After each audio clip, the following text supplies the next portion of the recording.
Anong nangyayari rito? Suwail na anak. Ikaw na hayop ka, alam mo ba kung sino sila? Palagi ka nalang walang silbi at walang alam. Pinagpasensyahan ko pa ang pagkabaliw mo. Pero ngayon, nagawa mo pang bastyusan ng sabay-sabay. Ang mga anak ng tatlong tapat na opisyal ng kaharian. Gusto mo ba talagang sirain ang tadhana ng ating bansa? Mahal na ama. Si Zhao Xingyao, na anak ng general ng Tians. Ang apo ng punong ministro na si Mu Yunzhao. At ang anak ng prinsipe ng Huainan na si Nangong Qingyo. Ang tatlong pamilyang ito ay binuwis ang kanilang buhay para sa ating dakilang Jing. Sila ang pinakamatibay na kalasag na nagtatanggol sa ating kaharian. Pero ang hayop na si Ika-6, sinamantala ang pagkakataon ng ipatawag sila sa palasyo kagabi upang lagyan silang lahat ng gamot sa kanilang inumin at sirain ang kanilang kapurihan. Mahal na ama, napakalaki ng kasalanang ginawa ni Ika-6. Kaya nagmamakaawa po ako na magpalabas agad kayo ng utos. Natanggalan siya ng titulong prinsipe. At ipapatay siya agad. Ganoon pala. Ikaw ang nagplano nito para idiin ako. Walang hiya ka, ikatlong kuya. Hindi, bitiwan mo ako, baliw ka. Papatayin ako ng baliw na ito. Gumawa na nga ng napakalaking kasalanan ng suwail na ito. Nagawa pa niyang saktan ng sarili niyang kapatid. Ay pakulong siya sa Bartolina at pugutan siya ng ulo bukas. Ikatlong kuya, hindi ba't sinabi mo na sasamahan mo akong manghuli ng kuliglig? Nasaan ang mga kuliglig? Sinungaling ka, niloko mo ako. Manghuli ng kuliglig. Walang taon ng baliw si Ika-6. Karaniwan nga ay hindi man lang niya alam kung nasaan ang pintuan ng palasyo. Paano niya magagawang matunton kagabi? Ang tatlong anak ng mahahalagang opisyal at dalhin sila rito. Teka. Napakadumi. Mahal na ama, masamang tao si ikatlong kuya, palagi niya akong niloloko.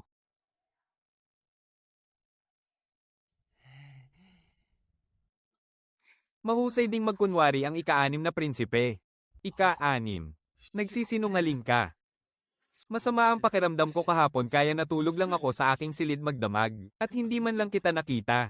Saka, sino ba naman sa buong kabisera ang hindi nakakaalam? Nagabit araw mong ipinagmamayabang na pakakasalan mo ang tatlong binibining iyan. Malino na pinairal mo lang ang iyong kamunduhan at kapangahasan. Noong una, bigla na lang nahulog si Lao Liu sa lawa ng Dongho, at muntik ng malunod. Noong simula ng buwan, bigla na namang nagkasakit ng malubha si Lao Liu at muntik ng mamatay. At ang doktor sa palasyo naman ay nagpakamatay sa takot matapos magkamali sa pagbibigay ng race eta. May nakakita sa iyo sa lawa ng Dongho. At ang doktor na iyon ay dati ring naglingkod sa iyong palasyo.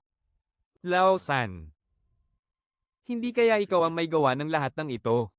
Amang Emperador, sana'y makita ninyo ang katotohanan. Amang Emperador, dinggin ninyo po ako. Kailanman ay hindi ko sinaktan si Lao Liu, at lalong hindi ko siya hinikayat na pumunta rito kagabi. Sa ingay at gulo na nangyari sa loob ng silid na ito, ay hindi man lang nagising ang tatlong binibining ito. Ibig sabihin lang, napakaraming gamot ang ipinainom sa kanila. Ang ibig mo bang sabihin, ang isang isip bata tulad ni Lao Liu ang maglalagay ng gamot? At magagawa niya pang magsinungaling sa amang emperador. Sabi mo kasi may mga kuliglig dito kaya ako pumunta. Magsalita ka pa at dudurugin talaga kita. Huwag niyo na akong saktan. Ako nga ang may gawa. Ikaw nga talaga. Ilang beses ko na kayong binalaan, na kahit hindi ninyo magawang magkaroon ng pagmamahalan bilang magkakapatid, ay hinding-hindi ninyo dapat saktan ng isa't isa. Maging si Lao Liu na isang isip bata ay nagawa mo pang bitagin ng ganito. Hindi kaya ikaw din ang nasa likod ng nagdaang paghihimagsik ng dating koro ng prinsipe. Mahal na emperador, si General Zhao, ang punong ministro, at ang prinsesa ng Huainan ay humihiling na makipagkita sa inyo sa inyong tanggapan. Nangyari pa lang ito. Pero alam na agad ng tatlong pamilya. Ikaladkad ang suwail na anak na ito patungo sa piitan. Li Fu, ikaw mismo ang mag-imbestiga sa kanya. Masusunod po, mahal na emperador. Lao Liu, sumama ka sa akin para harapin sila.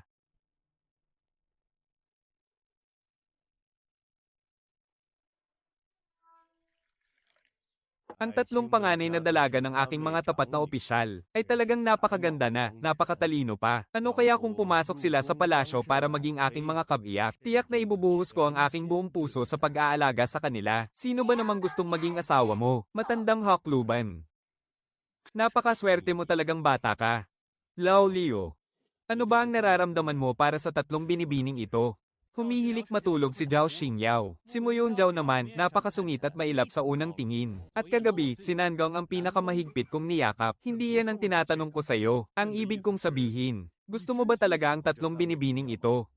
Kung gusto mo sila, ama, pakiusap, igawad ninyo sa amin ang inyong basbas para sa kasal. Nagpanggap akong baliw ng 8 taon para lang mabuhay. Pero ang nangyari ngayong araw, ay nagpapakita na wala talagang balak ang mga taong iyon na hayaan akong mabuhay ng tahimik. Tamang-tama ang pagkakataong ito para makuha ko ang panig ng tatlong malalaking pamilya. Hay! Buong araw ka na lang nagpapakabaliw. Kahit magustuhan mo sila, dapat ay magustuhan ka rin nila. Ngayon, pumarito ang tatlong pamilya upang humingi ng pananagutan. Hindi ko pa nga alam kung paano sila haharapin. Mamaya, huwag kang magsasalita ng kung ano-ano. Mahal na hari, tatlong henerasyon ng pamilya Zhao ang nagbuwis ng buhay sa pagtatanggol sa hilagang hangganan. Ang aking lolo at ama ay magkasunod na nasawi sa digmaan. Ang natitira na lamang sa akin ay ang pinakamamahal kong kapatid na babae. Ngunit sinira ng ika-6 na prinsipe ang kanyang puri. Pakiusap, kamahalan, parusahan ninyo ng mabigat ang lapastangang iyon. Bigyan ninyo ako ng katarungan. Mahigit 40 taon nang naglilingkod sa palasyo ang matandang lingkod na ito para gumawa at mag-ayos ng mga batas ng dakilang Jing. Pati na rin ang sistema ng buwis at pamamahala sa mga opisyal. Ang aking apo naman ang pinakamatalinong dalaga sa buong imperyo. Ngayong araw, ang tanging hiling ko lang ay bigyan siya ng katarungan ng mahal na hari.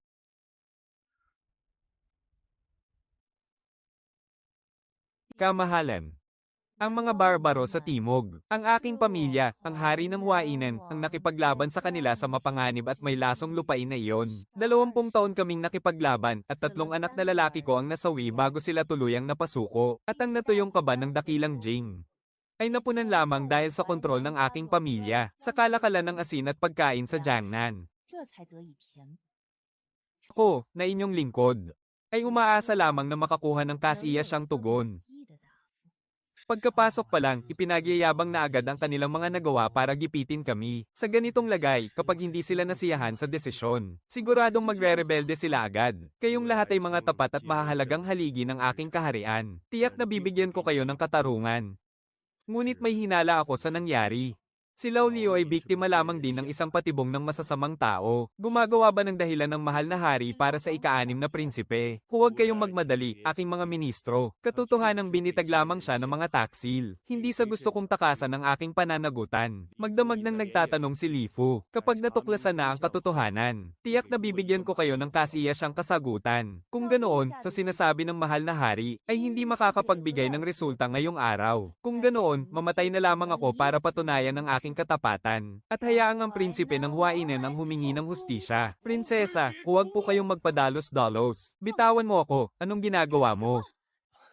Biyenan, huwag po kayong gumawa ng katangahan. Ginalaw mo na nga ang anak ko. At ngayon, pati ako ay balak mo pang galawin. Mahal kong biyenan, nag-aalala lang po ako na baka saktan ninyo ang inyong sarili. Kung kayo ay, anong itinawag mo sa akin? Grabe, wala talagang kapantay ang kakapalan ng mukha ng taong ito. Aking biyenan, nangyari na ang dapat mangyari, at hindi ko naman ito tatakasan. Tiyak na pakakasalan ko ang mga anak ninyo. PWE. Ika-6 na prinsipe, tumingin ka nga muna sa salamin. Karapat-dapat ka ba sa aking kapatid? HMPH. Para kang palakang nangangarap sa isang magandang gansa. Mahal na hari, ang mga sinabi ng ika-6 na prinsipe ay malinaw na pang-iinsulto sa akin. Kung hindi po kayo magbibigay ng hatol ngayong araw, ay handa kong wakasan ang aking buhay sa harap ninyo ngayon din. Bagamat medyo may kabaliwan ang aking prinsipe, at hindi ganoon kagaling sa sining at pakikipaglaban. Ngunit mabuti ang kanyang kalooban, masunurin, at marunong rumespeto. Kahit papaano, may dugong maharlika pa rin siya ng pamilyang Dojing. HMP, ang anak-anakan ng mahal na hari. Talaga bang hahayaan ninyong ang tatlong dalaga ay makasal sa ika-6 na prinsipe lamang, para lang matapos ang lahat sa ganitong kakahiyang iskandalo? Ganoon ba kababa para sa inyo ang may kasal sa aking anak? Mahal na hari, hindi po sa minamaliit namin ang ika-6 na prinsipe, kundi sadyang mataas po ang tingin sa sarili ng aking apo. Hindi siya magpapakasal sa lalaking walang pambihirang talino at talento. Ako nga iyon. Ika-6 na prinsipe, sumumpa na po ang aking kapatid. Sa buhay na ito, ang nais lamang niyang pakasalan ay ang lalaking nakahihigit sa kanya sa pakikipaglaban. At dapat din na may talento siya sa pamumuno. Mukhang hindi mo yata kaya iyon. Ayos lang yan. Kaya ko namang mag-ensayo. Aking biyenang ina. Bakit hindi mo na rin sabihin pati ang mga hiling ni Qingyo? HMPH. Ang aking Qingyo ay hindi magpapakasal sa lalaking hindi bihasa sa dunong at lakas. Ha ha ha, hindi ba napakagandang pagkakataon nito? Kapag natutunan ko na ang pakikipaglaban, hindi ba't magiging bihasa na rin ako sa dunong at lakas? Bakit ba isinama pa siya rito? Kung anak ko lang siya. Kahit mamatay ako, hinding-hindi ko siya ipakakasal sa walang hiya at hanggal na yan. HMPH, dahil napakalakas ng tiwala sa sarili ng ika-6 na prinsipe, mabuti pang subukan muna kayo ng matandang lingkod na ito. Ngayong araw sa palasyo, walang humpay ang pagtatalo tungkol sa singil sa pagtunaw ng pilak. At dahil dito, ang mga mamamayan ay lubhang nagdurusa. Ika-6 na prinsipe, mayroon ka ba ditong magandang paraan upang malutas ang ganitong mabigat na suliranin? Singil sa pagtunaw ng pilak. Huwag mong sabihing hindi man lang alam ng ika-6 na prinsipe kung ano ang ibig sabihin niyan. Ha?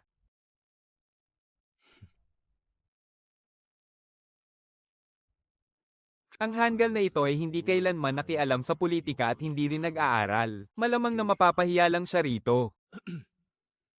Ang tinatawag na singil sa pagtunaw ng pilak ay kapag nangongolekta ng buwis ang lokal na pamahalaan. Dahil ang ibinabayad ng mga mamamayan ay mga pirasong pilak upang maging madali ang pagbibilang at pagbibiyahe nito. Kailangan itong tunawin muli at gawing mga opisyal na bertang pilak ang nababawas o nawawala habang tinutunaw ito. Ang siyang tinatawag na singil sa pagtunaw. Alam niya talaga.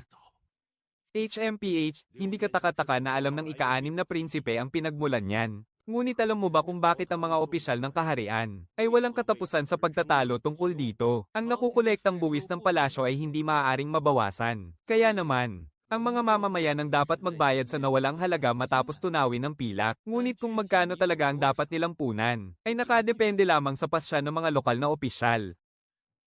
Dahil dito, siguradong may ilang samantala sa pagkakataong ito para magbulsa ng pera. Dahil dito, lalong bumigat ang buwis ng mga mamamayan. Naghihirap na ang taong bayan. At ito ay dahil sa kawalan ng kakayahan ng palasyo na lutasin ito. Kung ganoon, paano naman lulutasin ang isyu sa buwis ng pagtunaw ng pilak? Kalahati ng buhay ko ang ginugol ko sa pag-iisip ng solusyon dito. Kung makakapagbigay ka ng paraan, tatanggapin kita bilang aking manugang. Ang ganitong mabigat na suliranin sa palasyo, kahit ang isang hanggal na tulad niya, kahit ang pinakamatalinong scholar pa ang narito, wala rin siyang magagawa. Kung papayag kayong maging biyenan ko, sasabihin ko sa inyo ang paraan para malutas ito. Ikaw, talaga namang nagawa mo pang sabihin yan. Ang lakas ng loob mong magmalaki. Sa nakalipas na mga taon, ginawa na ng lahat ng opisyal sa palasyo ang kanilang makakaya. Ngunit hindi pa rin nila nalulutas ang problemang ito para sa mga mamamayan. Pero ang panganib na prinsipe, kung makapagsalita ay parang napakadali lang na may solusyon siya. Tunay nga na ang walang alam ay walang kinatatakutan. Kung pagbabasehan ng tono ng panganib na prinsipe, ang suliranin sa transportasyon mula dodging patungong Hilaga, may paraan ka na rin bang malutas yon?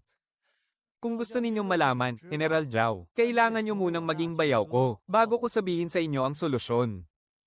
Napakalaking kahangalan.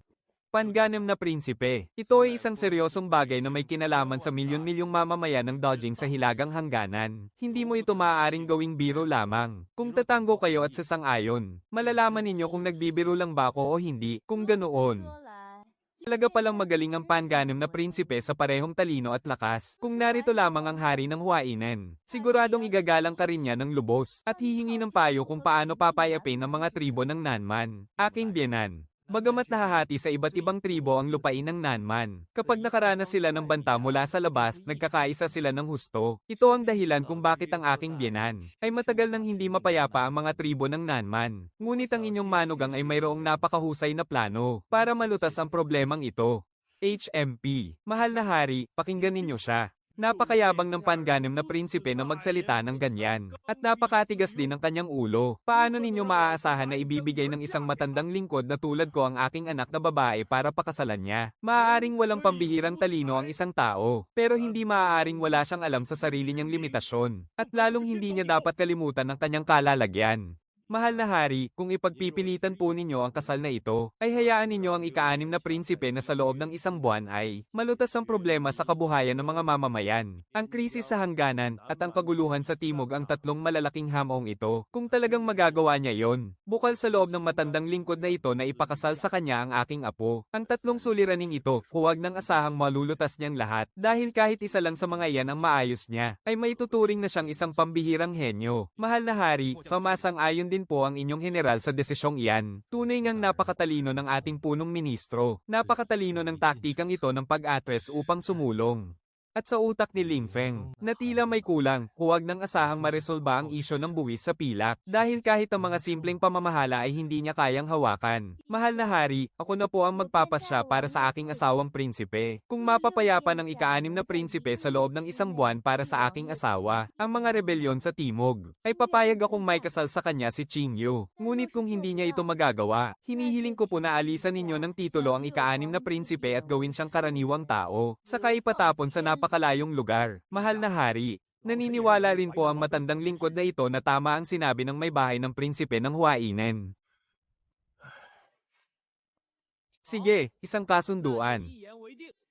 Ama, magsilbi po kayong saksi para sa akin. Huwag ninyong hahayaang bawiin nila ang kanilang sinabi. Nangangamba ka pang babawiin nila ang kanilang sinabi. Sila nga ang natatakot na baka ikaw ang umatras. Kapag natapos na ang lahat ng ito, ay ipatapon ka sa isang malayong lupain upang maging isang ordinaryong prinsipe na walang kapangyarihan. At kahit papaano'y hindi ka mapabayaan. Dahil dyan, napagpasyahan na ang usaping ito.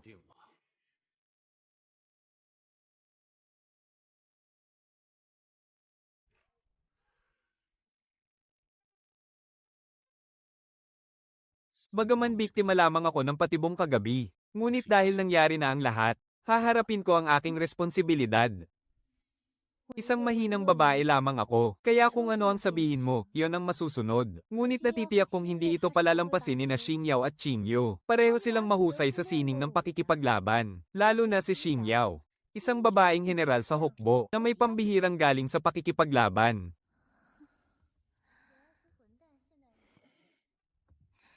Anong gagawin natin sa bastos na ito ngayon? Hindi ko pa alam. Bakit hindi na lang natin siya lunurin agad? Ganyan nga ang gawin natin. Kukunin ko muna ang espada ko, anak ng. Magandang diwata, maawa naman kayo. Haha. Gising na siya.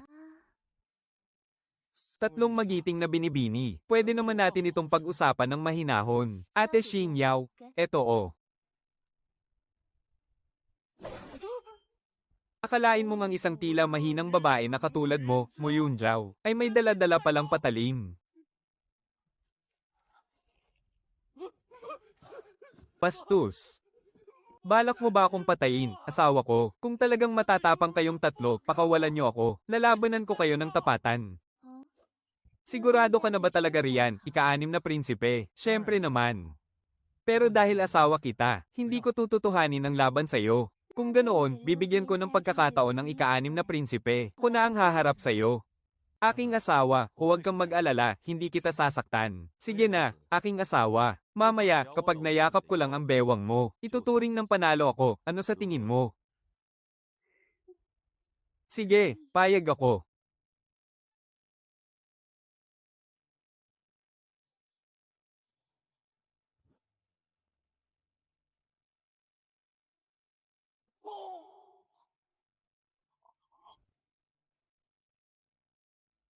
Gusto mo pa ba ng isa pang laban, ika-6 na prinsipe? Hindi na, suko na ako. Hindi pwede yan, ika-6 na prinsipe. Hindi mo pa nga ako nakakatapat, eh. Huwag na, parang awa nyo na sa prinsipeng ito. Aray, aray. Bugbugin nyo siya, ha ha ha. Ha ha ha.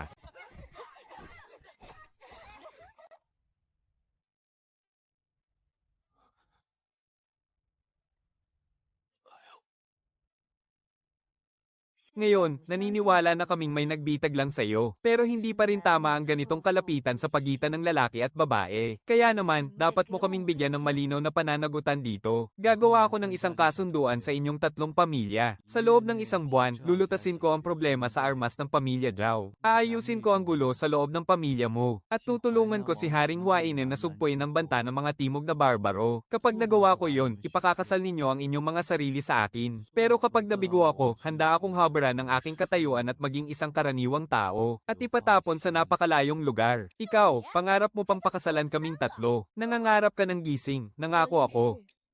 na magpapakasal lang sa lalaking may pambihirang talino. Si Ate Xingyaw naman, magpapakasal lang sa lalaking may pambihirang lakas sa pakikipaglaban. At ang bunsong si Qingyu, magpapakasal lang sa lalaking matalino na, mahusay pa sa labanan. May lakas ng loob ang ika-6 na prinsipe na tanggapin ang imposibleng pastahan na ito. Kahanga-hanga pa rin ang tapang mo. Kung magagawa mo yan, hindi naman imposibleng pumayag ako. Titingnan ko kung magagawa mo nga. Talunin mo muna ako bago ka magsalita ng ganyan. Ngayong malinaw na ang lahat. Pupunta ako ngayon sa piitan para hanapin ang walang hiyang si Ling Hao. Siya ang nag-set up sa atin kagabi. Sasama ba kayo sa akin? Mauuna na akong umuwi. Baka pagchismisan pa tayo kapag nanatili pa ako rito. Kung ganoon, ate, magkasabay na tayo. Sasama ako sa iyo. Mahal na ika-6 na prinsipe, ano po ang sadya ninyo rito? Pumunta ako para tingnan kung kumusta na ang pagsusuri sa mga kasuotan. Kani-kanina lang, pumunta rito ang noble consort kasama ang manggagamot ng palasyo. Sabi niya, masama raw ang pakiramdam ng ika-3 prinsipe. Kaya dinala muna siya sa klinika ng palasyo para magamot. Naintindihan ko. Ling Hao.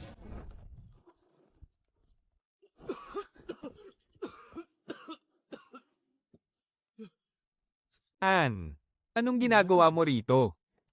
Pinakulong ka ng amang emperador sa piitan. Pero paano ka nakalabas?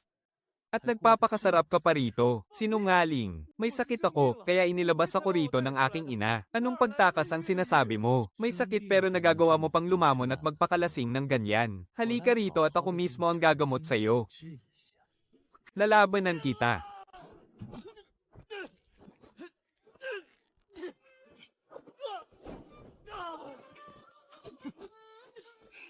Ang galing naman pala niyang makipaglaban. Ibig sabihin ba, pinagbibigyan niya lang talaga tayo noon. Ang suntok na ito ay dahil binitag mo ako.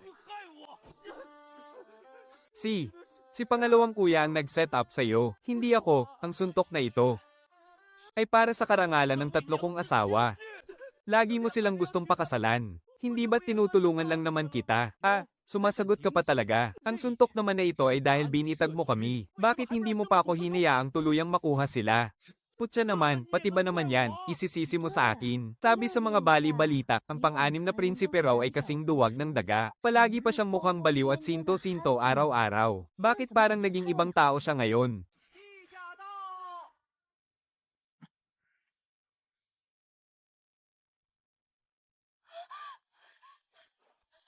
Masaya ito, ang saya-saya.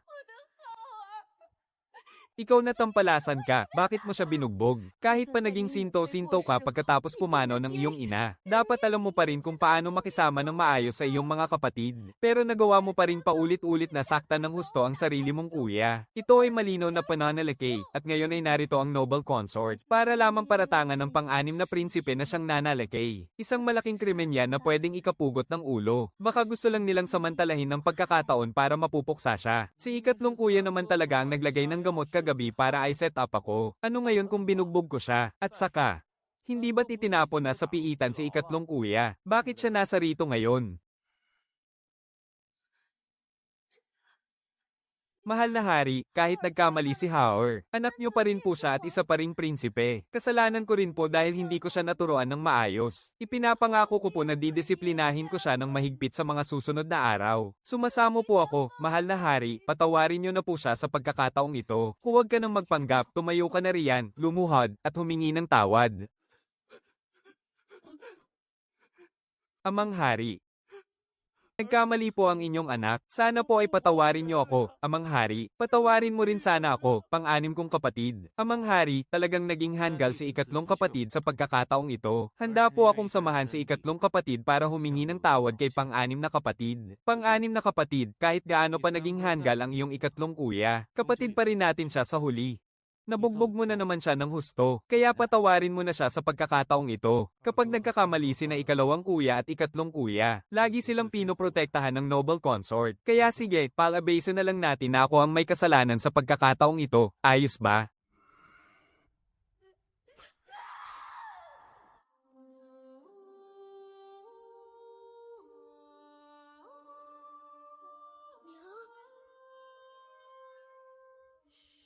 Mula nang masaksihan niya ang pagpatay sa kanyang ina, naging tulala at hanggal na si Fengha. Dahil sa aking kapabayaan, hindi ko rin naiparamdam sa kanya ang sapat na pagmamahal ng isang ama. At ngayon naman, napilitan pa siyang makaladkad sa labanan para sa trono. Hay! Ano pa ba ang gusto mo, pang-anim na kapatid? HMM. Alam din pala ng pang-anim na ito kung paano hindi magpalugi. Pang-anim, nababaliw ka na ba? Bakit mo ako sinuntok? Pasensya na, pangalawang kuya. Bigla kasing nangati ang kamay ko kanina. Patawarin mo na ako, ha? Nangati ang kamay. Baliw na ba ang lalaking ito? Sa ganitong sitwasyon, nagawa pa niyang saktan ang pangalawang prinsipe. At ganoon pa kasamang palusot ang ginamit niya. Amang hari, nakita niyo po yon, di ba? Napakarahas ng pang-anim. At wala pa siyang paggalang sa kanyang nakatatanda. Nararapat lamang na ikulong siya agad sa piitan para ituwid ang batas. Kakapakiusap ko lang kay Ling Feng na patawarin si Lin Hao alang-alang sa kapatiran. Kung hihingi ako ngayon ng parusa kay Amang Hari dahil lang sa isang suntok na ito, hindi ba't para ko na ring sinampal ang sarili kong mukha? Pang-anim kong kapatid, basta hindi ka nagalit, sapat na yon. Hindi na ito palalakihin pa ng iyong kuya. Pangalawa, dahil gusto mong humingi ng paumanhin para sa pang-anim. Kung ganoon, bigyan mo siya ng isang regalo bilang kabayaran. Pang-anim, tapusin na natin ang usaping ito dito. Ano sa tingin mo? Sige po.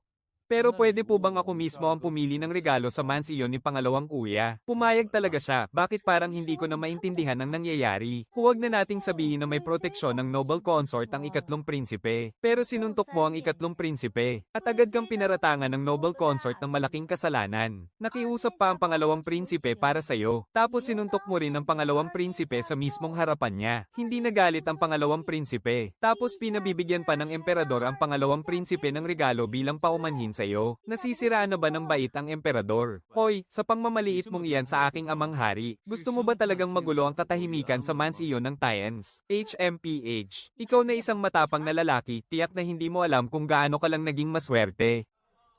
Saan tayo pupunta ngayon? Natalo ka sa pusta natin. Di ba dapat tuparin mo na ang iyong pangako? Pinrotektahan na ng kanyang ina ang ikatlong prinsipe. Bakit mo pa siya hahanapin? Siyempre, para bugbugin siya. Matapos niyang pagbintangan ng aking asawa. Paano ko siya hahayaang makawala ng ganoon kadali? Sino ang asawa mo? At kung bubugbugin mo siya, hindi ka ba natatakot na gantihan ka ng noble consort? Pastahan tayo. Bugbugin ko man siya, makakatakas pa rin ako ng walang gallows. Nangako ka sa akin. Kapag nanalo ako, isasama mo ako para makipagkita sa matriarch. Siyempre, hindi ako sumisira sa usapan. Pero bakit mo gustong makita ang matriarch? Sikreto. Isipin mo na lang na namamanhikan na ako. HMP, napakakapal naman ng mukha mo. Nakakainis ka talaga. Tingnan lang natin mamaya kung paano ka mapapahiya.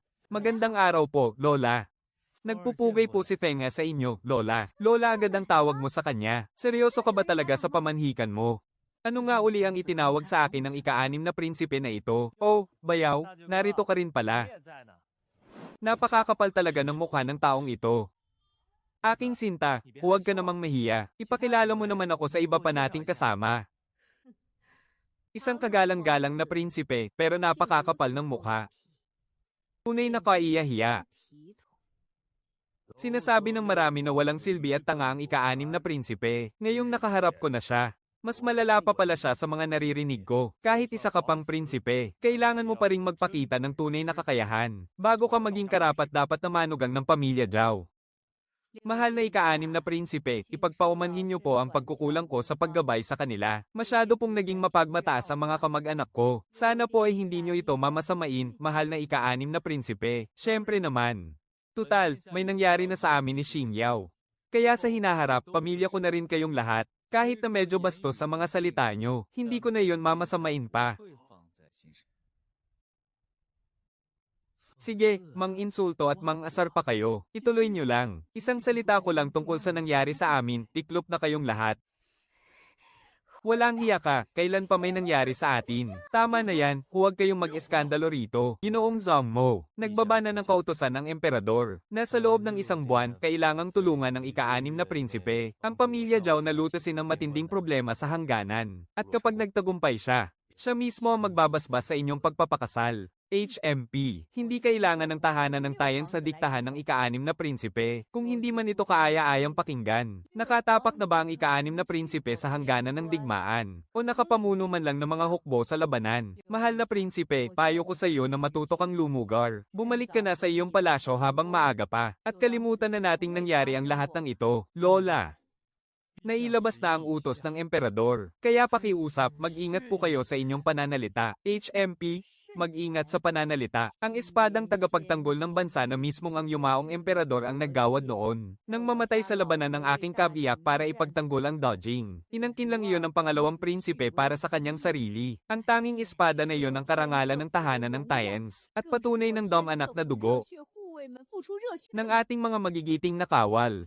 Batid kong naparito ngayon ang ika-6 na prinsipe dahil may hihilingin siya sa amin. Kung mababawi mo para sa akin ang espadang iyon, saka ko palang pag-iisip ang mabuti ang iyong hiling. Isang pangako ba yan, kagalang-galang na Lola? Siyempre, hindi ko binabali ang aking salita. Ngunit ang espadang iyon ay isang napakahalagang kayamanan. Itinuturing iyon ng pangalawang prinsipe na kasing halaga ng sarili niyang buhay. Tingnan na lang natin kung hanggang saan ang iyong kakayahan, mahal na prinsipe. Maraming salamat sa inyong pag-aalala, kagalang-galang na Lola. Aking sinta, gusto mo bang sumama sa akin? TSK, sinong may sabing asawa mo ako? Teka lang. Sasama ako.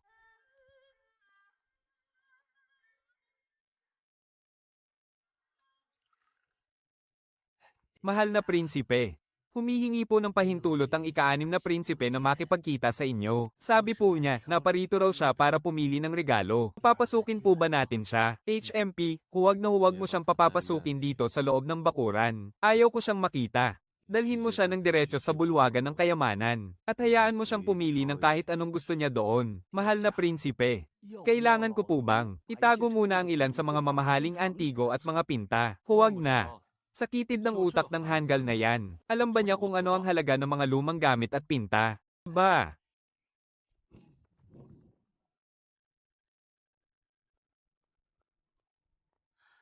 Ang laking gusali naman nito para lang maging taguan ng kayamanan. Gaano kayang yaman ang ninakaw nito mula sa dugot pawis ng mga mamamayan? Huwag kang mag-alala, sinta ko. Ang lahat ng kawalang katarungan sa mundong ito. Ako na ang bahala riyan, huwag kang mag-alala. Ikaw, kahit nga sariling mansyon sa labas ng lungsod, wala ka. Oo nga pala, salamat sa pagpapaalala. Kung gusto kong magsimula ng sariling buhay, hindi ako pwedeng habang buhay na lang na manatili rito sa palasyo. Mukhang kailangan ko nang gumawa ng paraan para makapagpatayo ng sarili kong mansyon sa labas.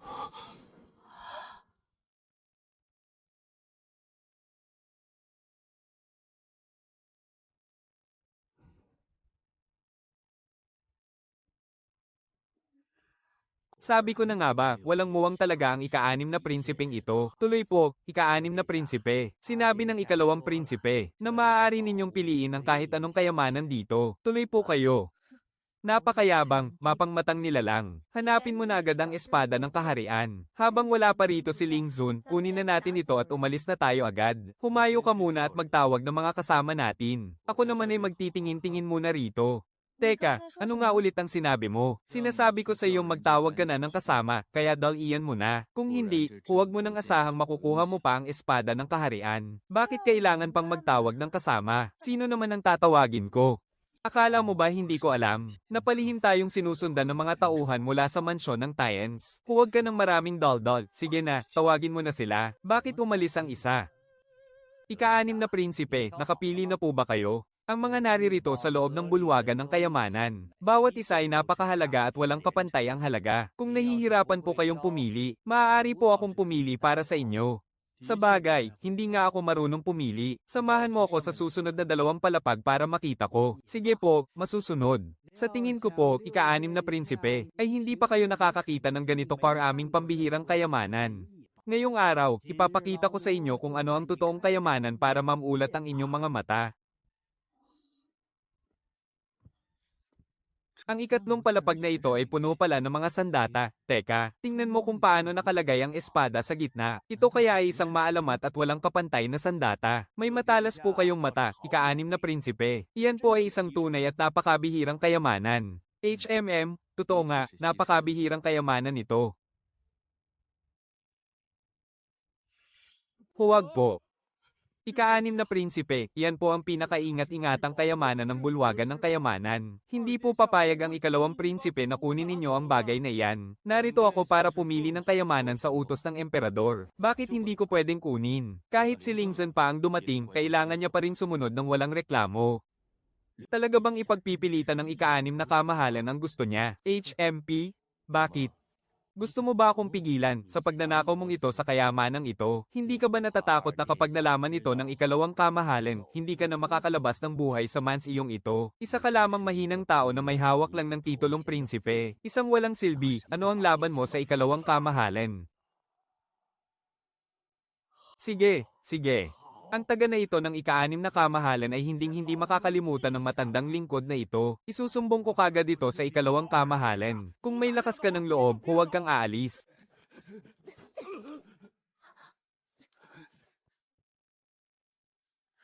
Nababaliw ka na ba? Ang lakas ng loob mong saktan ng mga tao niya sa mismong mansiyon ni Lingzhen. Sa ginawa mo, paano pa natin makukuha ang espada ng kaharian? HMP, hindi ba't ito na nga iyon? Aking sinta, mukhang simula ngayon. Malaya ko nang mapapasok at malalabasan ang inyong tarangkahan. Ito nga ang tunay na espada ng kaharian.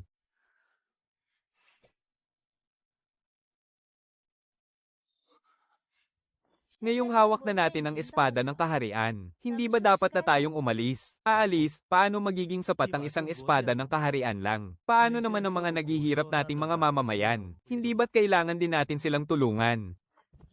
Kaya pala, nagkaka-interes siya sa mga kayamanang ito para pala sa taong bayan. Huwag mong sabihing balak mong limasin ang buong gusali ng mga kayamanan. Kaya nga ba ikaw ang aking sinta? Talagang nagkakaisa ang ating mga puso bilang mag-asawa. Tawagin mo na ang mga tauhan para tulungan akong magbuhat ng mga ito. Seryoso ka ba talaga? Sige na nga, sasamahan kitang magpakabaliw ngayon lang. Akala ba talaga ng taong ito ay mahina ang kamahalang ito na basta-basta na lang pwedeng apihin? Ang lakas ng loob niyang magtangkang patayin ako sa sarili kong mansiyon. At may gana pa siyang agawin ang aking espada ng kaharian. Mga tauhan, sumunod kayo sa akin ngayon din sa gusali ng mga kayamanan. Gusto kong makita kung talagang ang may lakas siya ng loob. Naagawan ako sa harap mismo ng aking mga mata. Mag-ingat kayo sa pagbubuhat. Napakahalaga ng mga kayamanang ito. Huwag na huwag ninyong hahayaang may magasgas o mabasag kahit kay titing. Kapag nailipat na natin ang lahat ng ito, ililibre ko kayo ng masarap na alak sa taberna ng Zuaxian. At masasarap na pagkain, magtigil kayong lahat. Napakalakas ng loob mo. Talagang nangahas ka pang agawin ng aking mga mamahaling kayamanan. Kuya, ikaw naman ang nagsabi na malaya akong makakapili rito, di ba? Mas mayabang pa siya ng 10 beses kanina kaysa ngayon. Hindi lang niya sinaktan ng abang lingkod na ito. Sinabi pa niyang kahit dumating kayo ay wala kayong magagawa sa kanya. Hindi ba sinabi mo lang kanina na kahit sa harap mismo ng mahal na prinsipe, ay patayin mo pa rin ang abang lingkod na ito? Ngayong narito na ang aking mahal na prinsipe. Sige nga, subukan ninyong kumilos ngayon. HMPH, ika-6. Iutos mo agad sa kanila na ibalik ang mga gamit dito, at lumuhad ka para humingi ng tawad. Kung hindi, huwag mo akong sisihin kung kalimutan kong magkapatid tayo. Mag-iingat ka. Kapag nagsimula na ang laban mamaya, baka hindi kita laging maprotektahan. Paano ko naman hahayaang ang aking asawa pa ang mag-alala sa akin? Pumunta ka sa likod at manood na lang. Kaya ko itong ayusin. Ika-2 kapatid, sa harap mismo ng amang emperador. Nangako kang papayagan mo akong pumili ng mga regalo mula sa isang buong gusali. Nais mo bang suwayin ang utos ng emperador? Ang sabi ng amang emperador ay isang regalo, hindi isang buong gusali. Wala akong pakialam doon. Kung may reklamo ka, magpunta ka sa amang emperador. Mahal na prinsipe, malino na sinasamantala niya kayo. Kahit bigyan ninyo siya ng leksyon ngayon, ay walang masasabi ang mahal na emperador. HMPH, kung ganoon. Huwag mo akong sisihin kung maging malupit ako sa iyo.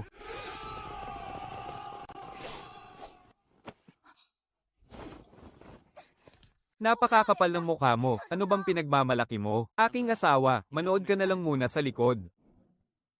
Sa likod.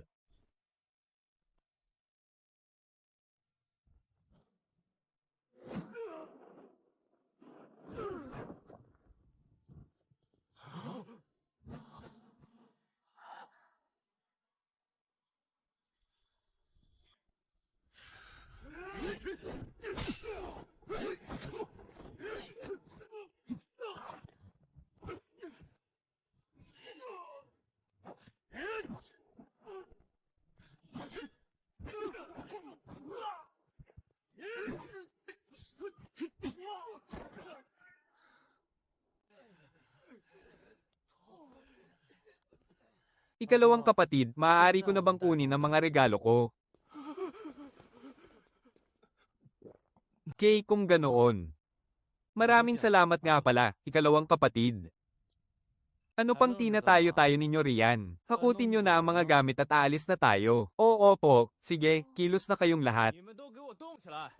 Bilasan ninyong hakutin ang lahat ng gamit. Baka bawat segundo na tinitingnan ito ng aking ikalawang kapatid ay mas lalo lang siyang manghinayang. Kumanda ka sa akin.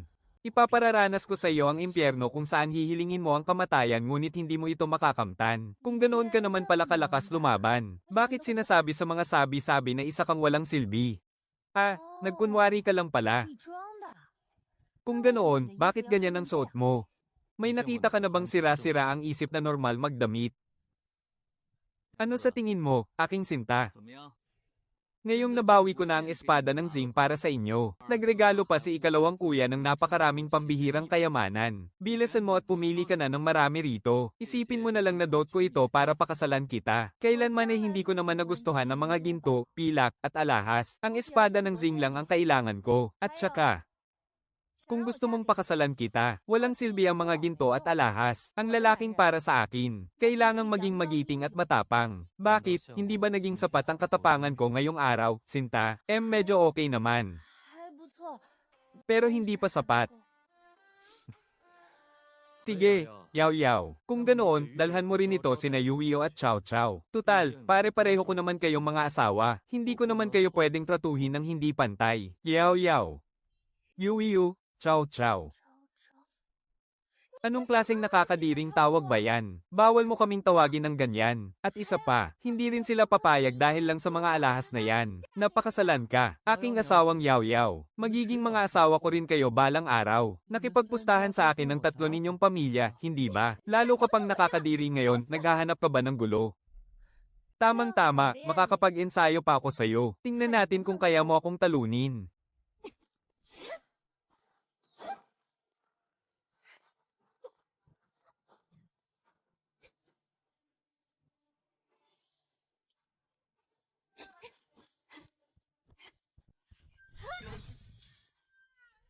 Ito lang ba ang kaya ng ika-6 na prinsipe para pakasalan ako?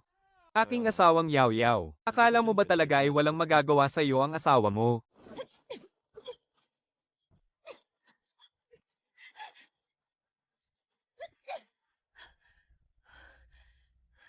Pagod ka na ba agad? Kung ganoon, oras na para paamuin ka ng asawa mo. Bitawan mo nga ako, bastos ka, Lingfang. Ang lakas ng loob mong paluin ang puwit ko. Bakit? Tigre ka ba? Nabawal ng paluin ang puwit mo. Hala, umiiyak ka ba? Nagbibiro lang naman ako. Huwag ka nang umiyak. Sige na. Walang hiya. Napakawalan giya mo talaga. Mahal ko. Maawa ka. Patawarin mo ako.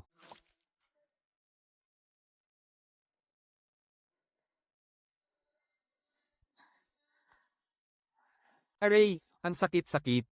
Kamahalan, sapat na ba ang napanood mo? Ika-6 na prinsipe, sinabi ko na sa inyo.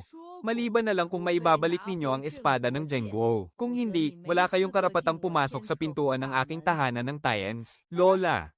Kagalang-galang na lola. Ang espada ng Zhenguo, naibalik ko na, haha.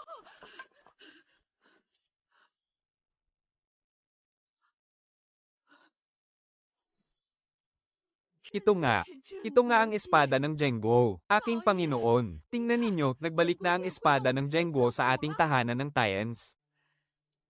Hindi ko akalaing magagawa mo ngang mabawi ang espada ng Zhenguo. Kung gayon, tutuperin ko ang aking pangako. Kagalang-galang na lola, masyado naman po kayong nag-aalangan sa akin. Kayo po ang unang ranggo ng marangal na ginang na iginawad mismo ng yumaong emperador. Kaya simula ngayon, lola ko na rin po kayo. Sa usaping paggalang at katungkulan, ako po talaga ang dapat na magbigay galang sa inyo.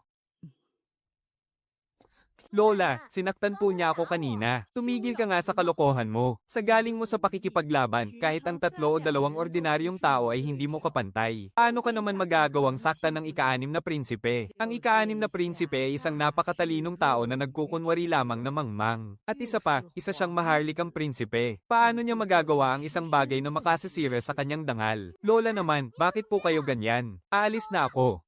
Ika-6 na prinsipe, ang pagpapanggap ninyong baliw sa mga nakaraang taon, ay mukhang para lamang protektahan ang inyong sarili. Pero bakit ngayon ay hindi na kayo nagkukunwari? Mukhang noong unang araw ko pa lang dito ay nabisto na ako ng kagalang-galang na lola. Ang akala ko ay pinahihirapan ninyo ako, yun pala ay pagsubok lamang. At dahil alam na po pala ng kagalang-galang na lola ang totoo, magsasabi na po ako ng tapat, kaya ba nais mong pakasalan si Xingyao, para mapakabilang ang pamilya Zhao sa iyong panig. Hindi po ganap na tama ang inyong sinabi, kagalang-galang na lola. Kahit hindi pa anak ng pamilya Zhao si Xingyao, pakakasalan ko pa rin siya. Pansamantala akong maniniwala sa inyo, kamahalan. Pero, sa lakas ng kapangyarihan ng ikalawang prinsipe, kung ang tahanan ng Tayans ay tatayo sa likod mo, nangangamba ako na baka madamay lamang kami sa panganib. Kahit wala ako, hindi rin nakasisiguro ang pamilya Zhao na mananatili silang makapangyarihan sa pag-usbong ng ikalawang prinsipe, maging sa palasyo man o sa hukbong sandatahan. Maraming paksayo na ang nabili nila sa suhol, at ang aming pamilya Zhao ay ilang beses nang tumanggi sa mga alok ng ikalawang prinsipe. Kaya sigurado akong itinuturing na kaming tinik sa kanilang mga mata ngayon. Kung gayon, bibigyan ng matandang ito ang mahal na prinsipe ng isang pagkakataon. Ang lahat ng supply ng hukbong Zhao ay kontrolado na ngayon ng ikalawang prinsipe. Kaya naman lubhang nagdurusa ang aming hukbo sa hangganan.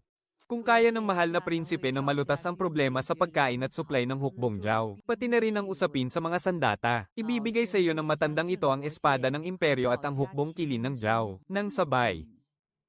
Ngunit kung kaya mo ba itong panghawakan ng maayos, ay nasa kakayahan na ng ika-6 na prinsipe. Tungkol naman sa pakikipag-isang dibdib kay Xingyao, kailangan sarili niyang kagustuhan ang masunod. Hindi makikialam ang matandang ito rito. Totoo nga palang umiiral ang maalamat na hukbong kilin. At nasa mga kamay pa ito ng matandang matriarka. Iyan ang kasunduan. Ang hukbong kilin ng mga Zhao, bagamat mayroon lamang silang 1,000 sundalo, ay hindi pa kailanman natalo sa mahigit 100 digmaan. Nalutas na rin ang problema sa salapi.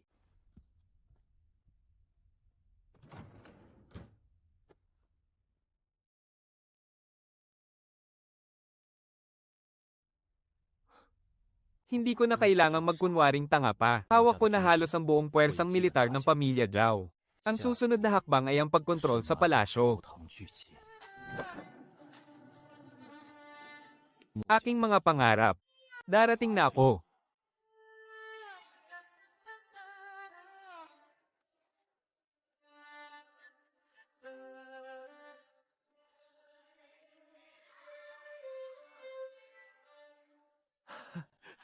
Loko, bumalik ka na pala.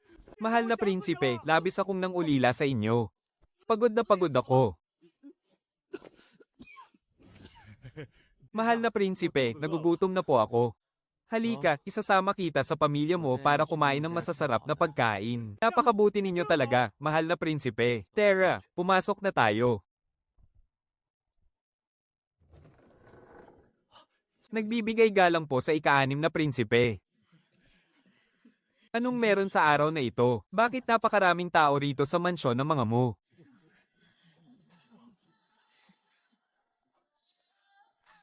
Anong ginagawa mo rito? Ang mga panauhing narito sa aming tahanan ngayon, ay narito lahat para makipag-usap sa aking ama tungkol sa mga usaping pampulitika. Naparito ako para bisitahin ang aking biyenan.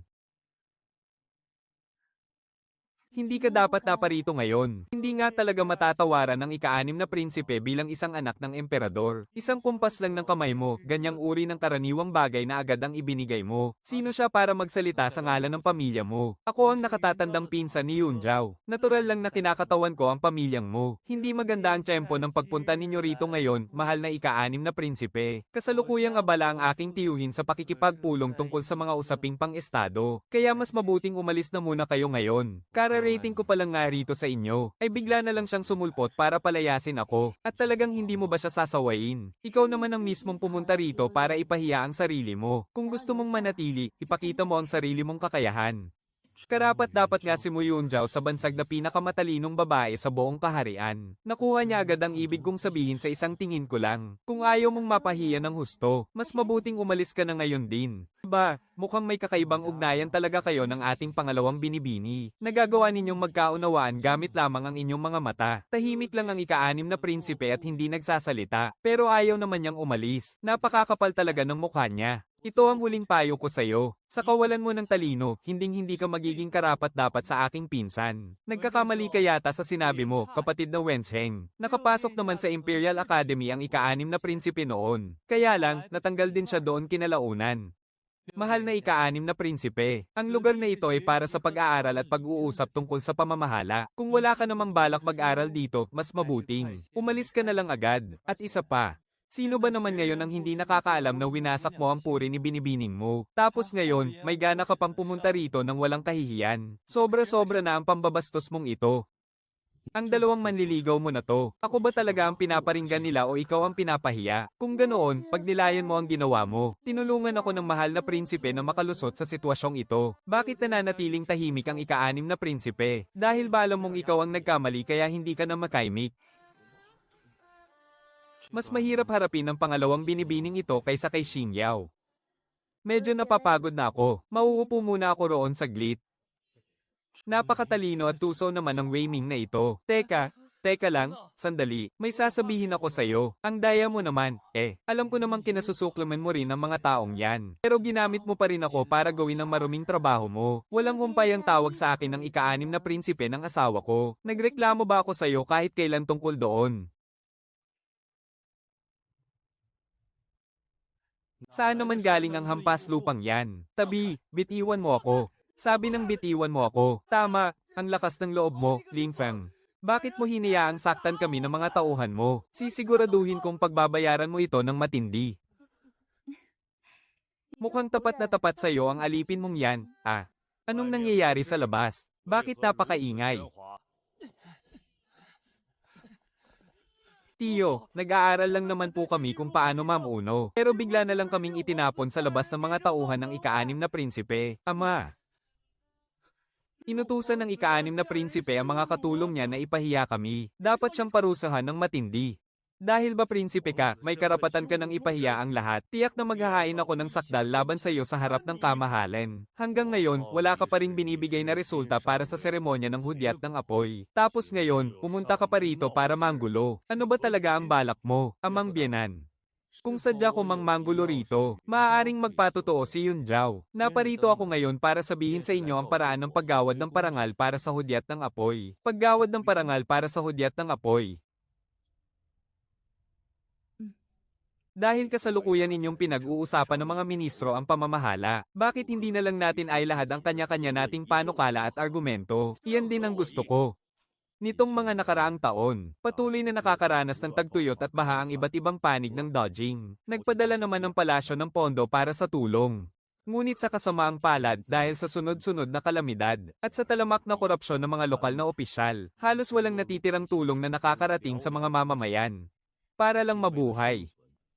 Napipilitan ng mga mamamayan na mangutang sa mga mayayamang may-ari ng lupa, ngunit napakataas ang interes na sinisingil ng mga ito. At kapag hindi nakabayad ang mga tao, kundi man sila mawalan ng sakahan, ay napipilitan silang ibenta ang kanilang sarili bilang alipin. Labis-labis na ang kanilang pagdurusa, na hindi na kayang ilarawan pa ng mga salita. Kaya naman, sa sandaling mabanggit ito, may iisang layunin. Ang iligtas ang mga mamamayan sa matinding dusa. Ginoong punong ministro, sa harap ng ganitong sitwasyon, maaaring maglabas ang palasyo ng batas upang limitahan ang mga pautang na may mataas na interes. Kasabay nito, magtakda ng pinakamataas na limitasyon sa interes at ipatalastas ito sa lahat. Sa ganoong paraan, ang mga mamamayan ay natural na hindi na muling maloloko pa ng sinuman. Ang sinabi mo, kapatid na Lu, ay tunay na may malalim na karunungan. Ang malinaw na pagbabawal sa mataas na interes sa pamamagitan ng batas ay tiyak na mabisang makakahadlang sa mga Panginoong may lupa at mayayamang Ginoo sa pagsasamantala sa mga mamamayan. Ito ay isang napakahusay na paraan. Puno ng butas ang paraang iyan.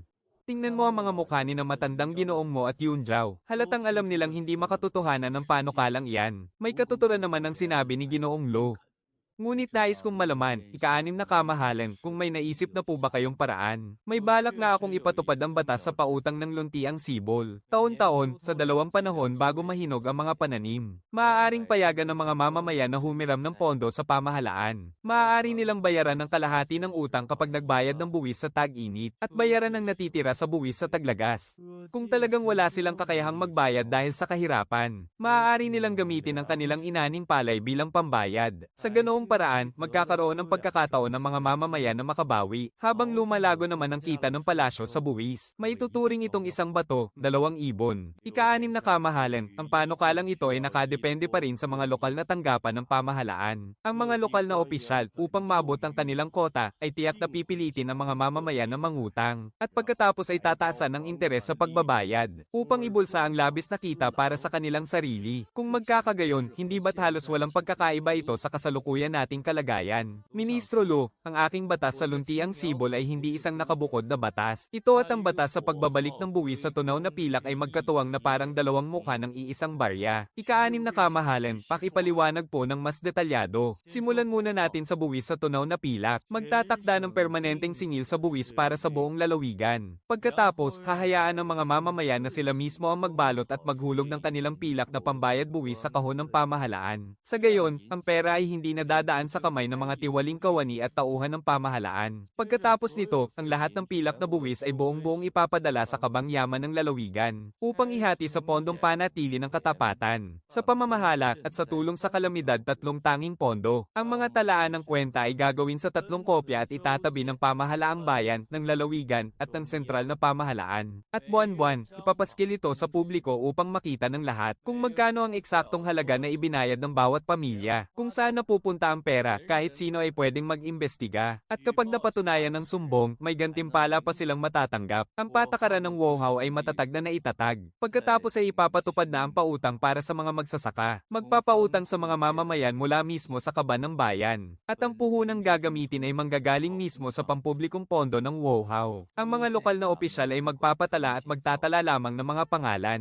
Kahit isang pirasong pilak ay hindi dadaan sa mga kamay nila. Sinisiguro ng pondo ng WOHAW ang puhunan at ang pinakamababang limitasyon ng pautang. At ang pautang naman ang magpapatatag sa pondo ng WOHAW. Ang basehan ng buwis at ang tiwala ng mamamayan. Lahat ng ito ay magkakaugnay. Para sa inyo, Ministro Lu, may nakikita pa ba kayong anumang butas sa planong ito? Napakahusay, talagang kahanga-hanga. Mahal na ika-6 na prinsipe, ang inyong lingkod ay lubos na sumasamba sa inyong katalinuhan dahil sa planong ito. Naging hanggal po ako noong una, kaya sana po ay patawarin ninyo ako. Ha ha ha, walang anuman iyon, walang dapat ipag-alala. Ikaw na suwail kong anak, palagi ka na lang napakapagmataas. Ngayong naturuan ka na ng mahal na prinsipe, hindi ka pa ba hihingi ng tawad at aamin sa iyong pagkakamali? Maraming salamat po sa inyong pambihirang talino, mahal na prinsipe. Sana po ay mapatawad ninyo ang aking naging kawalan ng galang. Naging bulag at mapagmataas po ako noong una, kaya humihingi po ako ng taimtim na paumanhin sa ika-6 na prinsipe. Ang lahat naman ng ito ay para sa kabutihan ng ating bansang Dajing. Dahil para ito sa ating mga mamamayan, hindi ko kayo sisisihin. Aking asawa, kumusta naman ang aking naging gilas? Pwede na, ngunit mas aabangan ko ang mga susunod ninyong gagawin, mahal na prinsipe. Malalim na rin ang gabi.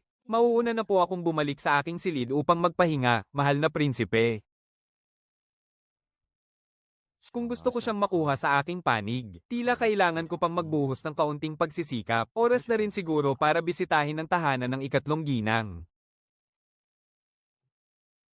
Mahal na 3 prinsipe, ito po ang natatanging tsaang bulaklak na nagmumula lamang sa lupain ng Nanman. Sana ay inyong magustuhan ng lasa nito. Hindi muna mahalaga ang tsaa sa ngayon. Naparito ako dahil may mahalaga akong nais ipabatid sa inyo, mahal na prinsesa. Kanina sa korte, walang humpay ang pag-uusap ng mga opisyal na dapat nang iatras ng hari ng Huainan ang kanyang hukbo at bumalik na sa kabisera. At mukhang sumasang-ayon din ang aking amang emperador sa balak na ito. Kung mapipilitang iatras ng hari ang kanyang hukbo, ang mga naging sakripisyo ng hari at ng kanyang mga kawal sa nakalipas na maraming taon. Hindi ba't mawawalan lamang ng saysay ang lahat ng iyon? Isa pa, hindi pa rin nasusupil ang mga barbaro sa timog. Paano pa haharapin ng dakilang Jing ang pagsalakay ng mga kabalyero mula sa Hilaga? 2 taon nang nakikipagdigma sa timog ang prinsipe ng Huainan para suportahan ang prinsipe. Halos naubos na rin ang lahat ng inyong yaman at pondo. Ngunit hanggang ngayon, hindi nyo pa rin tuluyang masupil ang mga barbaro sa timog. Ang pag-urong ng hukbo ay nangangahulugan lamang ng pagkatalo. Noong araw, napakaraming opisyal sa korte ang kinalaban ng prinsipe ng Huainan. Kapag nangyari yon, tiyak na babagsak at mawawasak ang inyong buong pamilya. Ang aking asawa, para sa ating dakilang Jing, ay nag-alay ng napakaraming tagumpay sa digmaan. Hindi hahayaan ng mahal na emperador na ipahamak siya ng iba. Tama ang inyong sinasabi, mahal na prinsesa. Ngunit paano kung ang aking pangalawang kapatid ay kumilos na rin laban sa inyo? Ipinunta nyo ba talaga rito ang inyong sarili, ikatlong prinsipe, para lang bantaan kami? Kaming mag-ina na walang kalaban-laban. Ipinapaalam ko lamang sa inyo ang takbo ng sitwasyon. Nais ko lang hilingin ang katapatan ng prinsipe para sa aking pangalawang kapatid. Kung papayag ka, mahal na prinsesa, ang aking pangalawang kapatid ay agad na magpapadala ng maraming suplay at pondo para sa digmaan sa timog, na tiyak na makakatulong sa prinsipe upang mabilis na mapayapa ang timog. Ngunit upang masiguro ang katapatan ng prinsipe, dapat akong pakasalan ni Qingyu bilang kanyang asawa. Sa ganitong paraan, magiging tunay na magkakampi ang ating mga pamilya. Ikatlong prinsipe, mag-ingat po kayo sa inyong pananalita. Kahit patuluyang mabasak ang pamilya ng Huainan, hinding-hindi namin gagamiting kasangkapan ng aming anak. Ha ha ha ha ha. May lakas nga ng loob ang ating mahal na prinsesa. Ngunit paano kung maparatanggan ng prinsipe ng pakikipagsabuatan sa mga kalaban, o ng sadyang pagpapabagal sa labanan? Kapag nangyari yon, hindi lang buhay ng prinsipe ang mawawala, idadamay nito ang buong angkan ninyo hanggang sa 9 na henerasyon. Sa ngayon, halos kalahati ng mga opisyal sa korte ay kakampi na ng pangalawang prinsipe. Kung magagawa lamang sana ng prinsipe na tuluyang mapayapa ang timog, at makamit ang dakilang tagumpay sa digmaan, hindi magagawang maging mapangahas ng pangalawang prinsipe. Bakit kailangang umabot sa ganitong sitwasyon? Ibig bang sabihin nito, ang pamilya Huainan ay talaga bang nakatadhana ng maglaho? Prinsesa Qingyu, gaya ng kasabihan, mas mabuti ng mabuhay kahit mahirap kaysa mamatay ng walang saysay. Bibigyan ko kayo ng oras hanggang sa maubos ang kalahati ng insensong ito para mag-isip. Huwag mo akong takutin, ikatlong prinsipe. Dahil ako ang prinsesa, handa akong mabuhay at mamatay kasama ang buong palasyo ng Huainan. Kaya pakiusap, umalis ka na. Masyado ka namang inosente, mahal na prinsesa. Kapag dumating na ang araw na iyon, baka pati kamatayan ay Aray! Aray! Sinong buwisit ang nangahas na umatake sa akin? Sino ang buwisit na yon? Ang lakas ng loob mong pagbantaan ang biyenan ko at ang aking asawa. Mukhang 3 araw ka nang hindi nabubugbog kaya lumalaki na naman ang ulo mo. Ika-6, baliw ka talaga. Bakit ka nandito? Mahal na prinsipe, ika-6. Ayos lang ba nabugbugin mo siya ng ganyan? Salamat sa pag-aalala, aking biyenan. Ayos lang po ako. Tingnan niyo po, kahit kaunting galos ay wala ang kamay ko. Sa tingin mo ba ang kamay mo ang inaalala ko? Ika-6, baliw ka talaga. Paulit-ulit mo akong nilalapastangan, babawi ako sa iyo ng 100 beses pagdating ng araw. Mahal na prinsipe, ika-6, huwag mo namang idamay ang aming palasyo. Walang kinalaman ng pamilya nyo sa pagbugbog ko sa kanya. May kinalaman ba ito sa palasyo ng Huainan? Wala po, wala pong kinalaman. Ang makapangyarihang ikatlong prinsipe ay takot pala sa isang hanggal. Mula ngayon, huwag mo nang pagtatangka ang galawin ng palasyo ng Huainan. Naintindihan mo ba? Opo, tanda ko na, tanda ko na. Kung naintindihan mo, lumayas ka na rito. Humanda ka sa akin. Babayaran mo rin ang lahat ng ito balang araw. Maraming salamat sa pagligtas mo sa amin ngayon, mahal na prinsipe, ika-6. Pasensya na kung nadamay ka pa, sa matinding kapahamakang ito. Huwag po kayong mag-alala, aking biyenan. Sapat na sa akin kung papayag kayong ipakasal sa akin ang inyong anak. Malaki ang utang na loob naming mag-ina sa iyo, mahal na prinsipe, ika-6. Ngunit hindi gagamitin ng pamilya Huainan ang aming anak bilang kasangkapan. Sige po, pag-usapan natin iyan kapag natapos ko na ang ating kasunduan. Ersha, ipasok mo na ang mga regalo rito. Napakalaki naman yata ng Ersha na ito. Qingyu, ang mga narito sa loob ay pawang mga pambihirang kayamanan. Sinadya kong mamili ng isang buong kahon para lang dalhin sa iyo.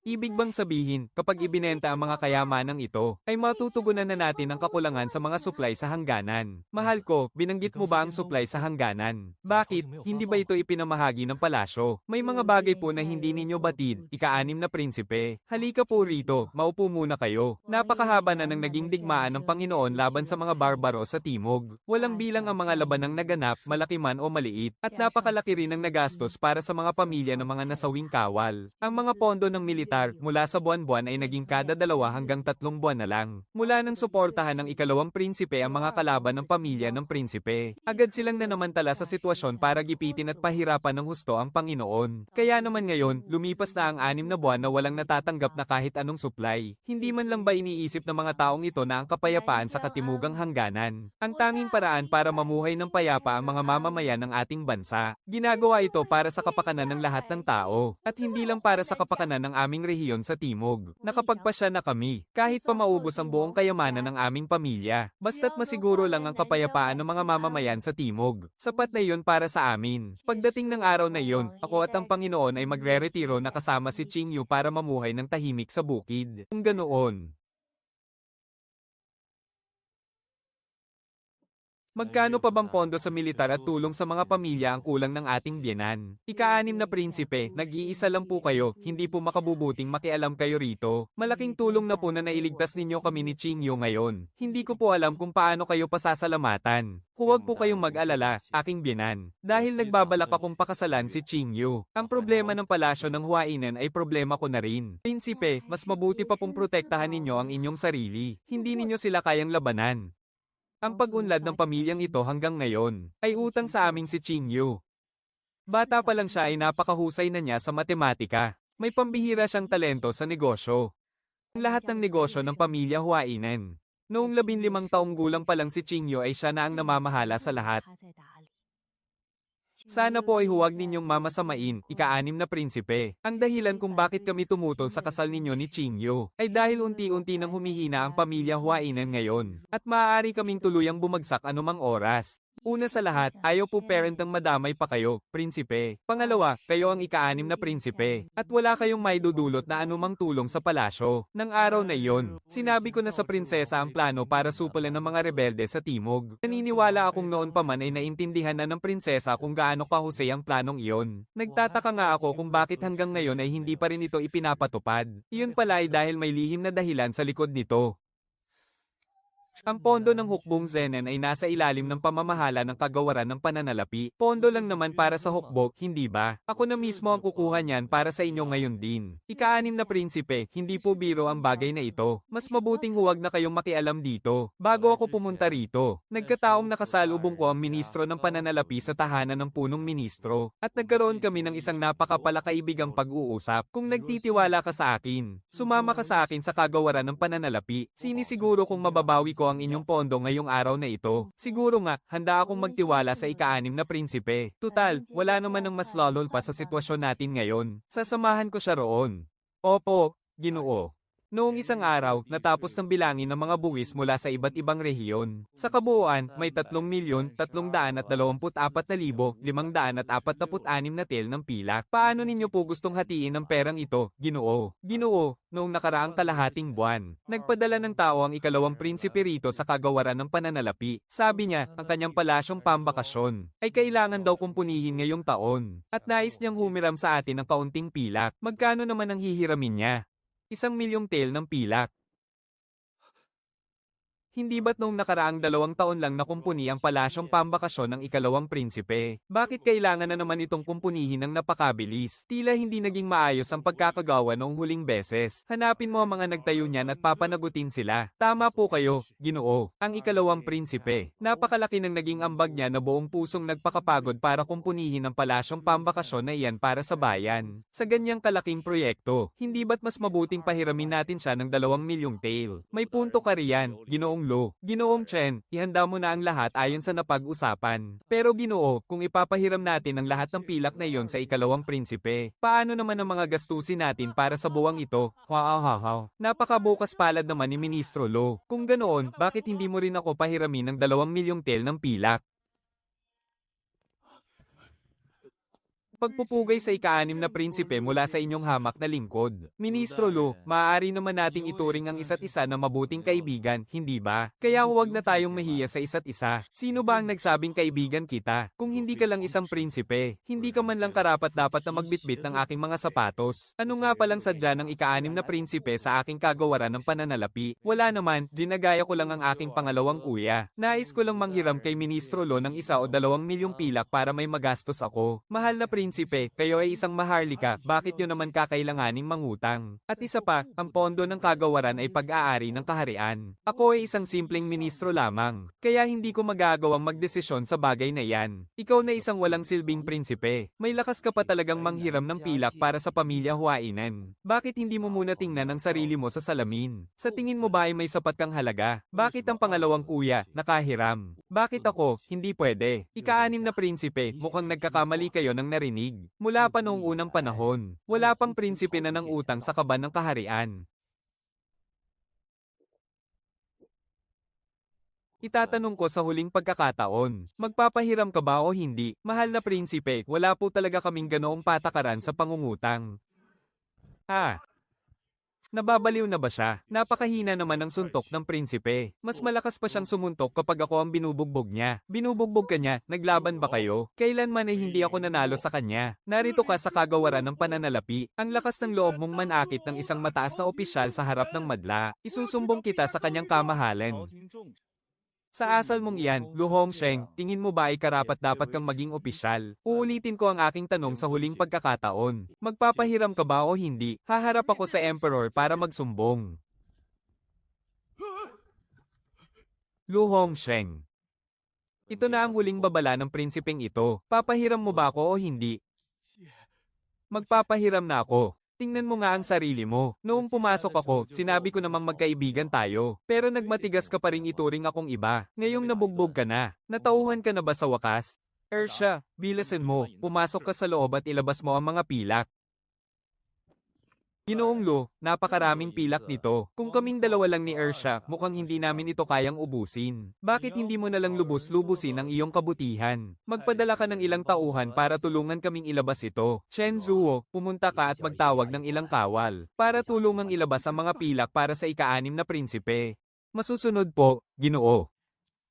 Ang sapilitang pagkuha ng buwis na pilak ng kaharian. Tiyak na magpaparusa ng matindi ang emperador kapag nalaman niya ito. Baka nga, may baba sa pagiging karaniwang mamamayan ng ika-anim na prinsipe dahil dito. Ano pa ang tinutungangan ninyo dyan? Kilos na.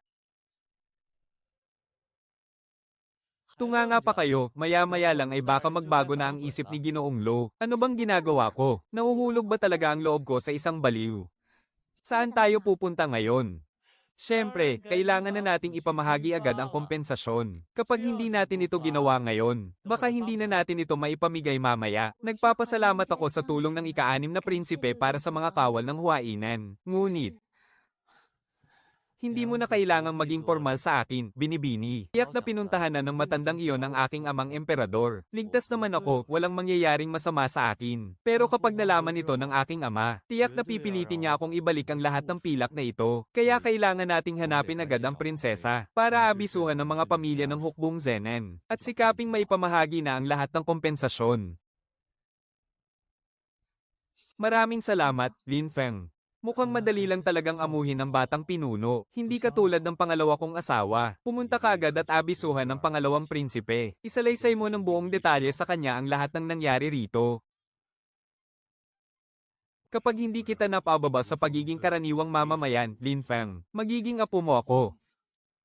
Ang daming salapi nito. Sabi mo ay hiniram mo lang ito. Naku, ina naman. Hindi ito ang oras para pagtalunan ng ganyang bagay. Magbigay ka na agad ng utos. Papuntahin ang lahat ng pamilya ng hukbong Zenan dito sa palasyo. Sige, ipapatawag ko agad ang mga tauhan para sabihan ng pamilya ng hukbong Zenan.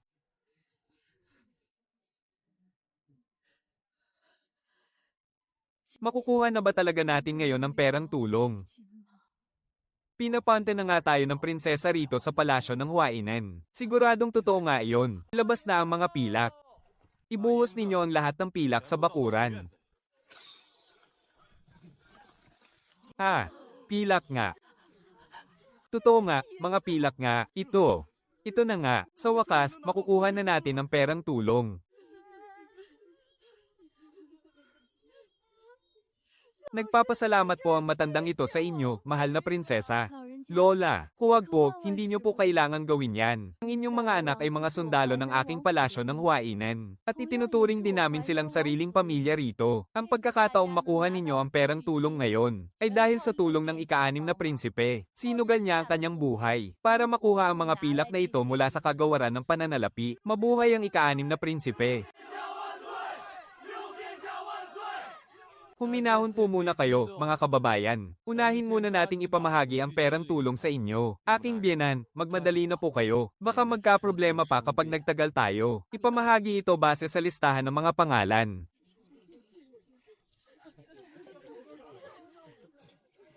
Sa harap ng mga karaniwang tao, hindi man lang siya nagpapakita ng kayabangan o pagiging mataas bilang isang prinsipe. Aking sinta, ang mga pilak na ito, ay sapat na siguro para sa perang tulong, hindi ba? Kung may matitira pa, isama ninyo ang lahat ng iyon at ipadala sa aking biyenang lalaki sa timog na hangganan. Mahal na prinsipe, parang mas lalong sumasarap sa rito ang pagtawag mo sa akin ng sintaa. Kung matutupad mo ang kasunduan ninyo ng aking ina, papayag na akong maging tunay mong asawa. Ikaw mismo ang nangako niyan huwag kang babawi kapag dumating ang araw na yon. Subalit, mga tanod ng palasyo, ika-6 na prinsipe, sa utos ng emperador, kailangan ninyong sumama sa amin. Sige, tayo na. Ika-6 na prinsipe, huwag kayong mag-alala. Huwag kang mag-alala, walang mangyayaring masama sa akin. Dapat ninyong bilisan, kamahalan. Iyon po ay ang pilak na buwis para sa kaharian. Ngunit basta na lamang itong inagaw ng ika-6 na prinsipe, sadyang walang takot sa batas. Kamahalan. Huwag ninyo na pong palampasin muli ang ginawa ng ika-6 na prinsipe. Ministro Lu, mangyaring tumayo ka muna. Kapag dumating na ang ika-6, tatanungin ko siya ng harapan. Ang ika-6 na prinsipe ay narito na. Tingnan ko lang kung paano ka makakaligtas ngayon. Ling Feng, bakit hindi ka pa lumuluhod para aminin ang iyong pagkakamali? Mahal na ama, nang ulila ba kayo sa inyong anak? Ika-6, huwag ka nang magkunwaring hanggal sa harap ni ama. Ipinatawag ka rito ni ama upang papanagutin sa iyong kasalanan. Hindi para makipagkwentuhan sa iyo. Mahal na ama, sabihin ninyo po sa akin kung ano ang aking nagawang pagkakamali. Tiyak na itatama ko po ito. Ika-6, kausap kita. Bingi ka ba o sadyang nagbibingi-bingihan ka lang? Kausap ko ang aking amang emperador. Ngunit paulit-ulit mo akong sinasabat. Ano ba talaga ang layunin mo? Sa tingin mo ba ay mas makapangyarihan ka pa kaysa kay ama? Kaya dapat muna kitang kausapin. Mahal na ama, wala po akong ganoong intensyon. Nais ko lamang pong ipagtanggol si Ministro Lo mula sa kawalang katarungan. Kaya naman nagmamadali akong magsalita. Tama na, hindi mo na kailangang magpaliwanag pa. Ika-6, inirereklamo ka ni Ministro Lo sa pilit na pag-agaw sa mga pilak na buwis ng kagawaran ng pananalapi. Totoo ba ito? Mahal na ama, hindi ko po iyon inagaw. Tinulungan ko lamang po silang ibigay sa hukbong Zenan ang kanilang mga pensayon. Mas mabuti na po iyon kaysa sa hiniram ng aking ikalawang kuya para lamang ay pang-ayos ng kanyang bakasyon ng palasyo, hindi ba? Nabalitaan ko pang ang hihiram siya ng 2 milyong tel ng pilak. Kamahalan, hindi niya man lamang binanggit ang tungkol sa pensayon. Pagdating pa lang niya ay pilit na niyang inagaw ang pilak na buwis. Maraming opisyal ng kagawaran ng pananalapi ang nakasaksi sa nangyari noon. Pangalawa, totoo ba ito?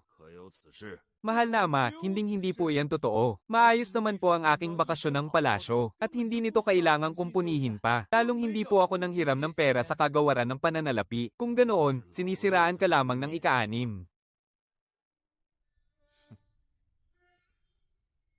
Haha.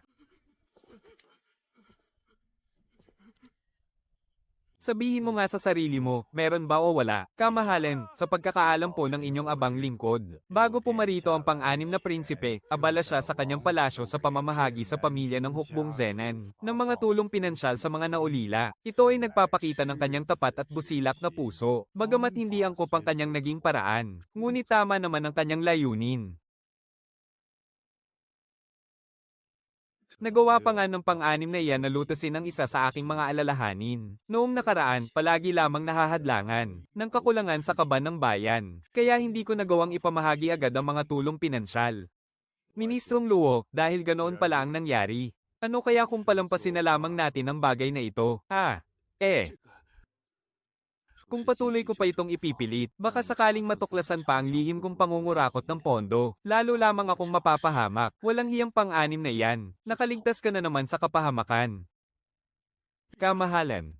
May punto po ang punong ministro. Labis lamang pong naging makitid ang aking isip kanina.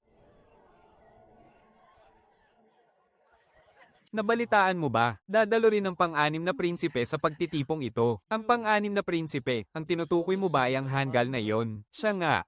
Nabalitaan kong ginagawa niya ito para suyuin ang binibining mo ng pamilya mo, upang patunayan ang kanyang husay. Mukhang magiging kapana-panabik ito. Unang binibini, pangalawang binibini, at bunsong binibini. Narito pala kayong lahat. Nabalitaan naming sasali ka raw. Kaya syempre, nandito kami para pagtawanan ka. Galingan mo, ha?